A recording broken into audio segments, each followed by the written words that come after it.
ಆದಿ ಜಗದ್ಗುರು ಶ್ರೀ ಶಂಕರಾಚಾರ್ಯರಿಗೆ, ರಾಮಾನುಜಾಚಾರ್ಯರಿಗೆ, ಮಧ್ವಾಚಾರ್ಯರಿಗೆ, ಹಿಂದೂ ಪರಂಪರೆಗೆ, ಹಿಂದೂ ಪರಂಪರೆಗೆ, ಶೃಂಗೇರಿ ಶ್ರೀಗಳಿಗೆ, ಶೃಂಗೇರಿ ಶ್ರೀಗಳಿಗೆ, ಸನಾತನ ಹಿಂದೂ ಧರ್ಮಕ್ಕೆ, ಸನಾತನ ಹಿಂದೂ ಧರ್ಮಕ್ಕೆ, ಸನಾತನ ಹಿಂದೂ ಧರ್ಮಕ್ಕೆ, ಸನಾತನ ಹಿಂದೂ ಧರ್ಮಕ್ಕೆ.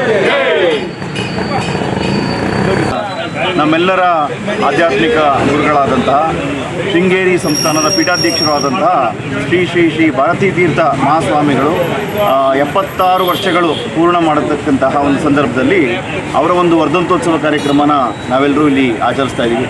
ಈ ಕಾರ್ಯಕ್ರಮದ ರೂವಾರಿಗಳಾಗಿ ನಮ್ಮ ಮೈಸೂರಿನ ಯುವ ಬ್ರಾಹ್ಮಣ ವೇದಿಕೆಯ ವಿಕ್ರಮಯ್ಯಂಗರವರಾಗ್ಬೋದು, ಅಜಯ್ ಶಾಸ್ತ್ರಿಯವರಾಗ್ಬೋದು, ಎಲ್ಲ ಸಂಗಡಿಗರು ಆಗ್ಬೋದು ಸೇರಿ ಭಾಳ ಒಂದು ಅರ್ಥಪೂರ್ಣವಾಗಿ ಚಾಮುಂಡಿಪುರಂ ವೃತ್ತದಲ್ಲಿ ಕಾರ್ಯಕ್ರಮ ಮಾಡಿದ್ದಾರೆ. ಈ ಒಂದು ಶುಭ ಸಂದರ್ಭದಲ್ಲಿ ಮೈಸೂರಿನ ಸಮಸ್ತ ನಾಗರಿಕರಿಗೂ ಕೂಡ ಶ್ರೀ ಶ್ರೀ ಶ್ರೀ ಭಾರತೀ ತೀರ್ಥ ಮಹಾಸ್ವಾಮಿಗಳ ಒಂದು ಕೃಪಾ ಕಟಾಕ್ಷ, ತಾಯಿ ಶಾರದಾಂಬೆಯ ಒಂದು ಆಶೀರ್ವಾದ ಇರಲಿ ಅಂತ ನಾನು ಕೂಡ ಹಾರೈಸ್ತಾ ಇದ್ದೀನಿ. ಸ್ವಾಮಿಗಳ ಒಂದು 76ನೇ ವರ್ಷದ ಸುಸಂದರ್ಭದಲ್ಲಿ ಇಡೀ ಮೈಸೂರಿನ ನಾಗರಿಕ ಪರವಾಗಿ ಅವರಿಗೆ ಅಭಿನಂದನೆಗಳು ಕೂಡ ಸಲ್ಲಿಸ್ತಾ ಇದ್ದೀನಿ.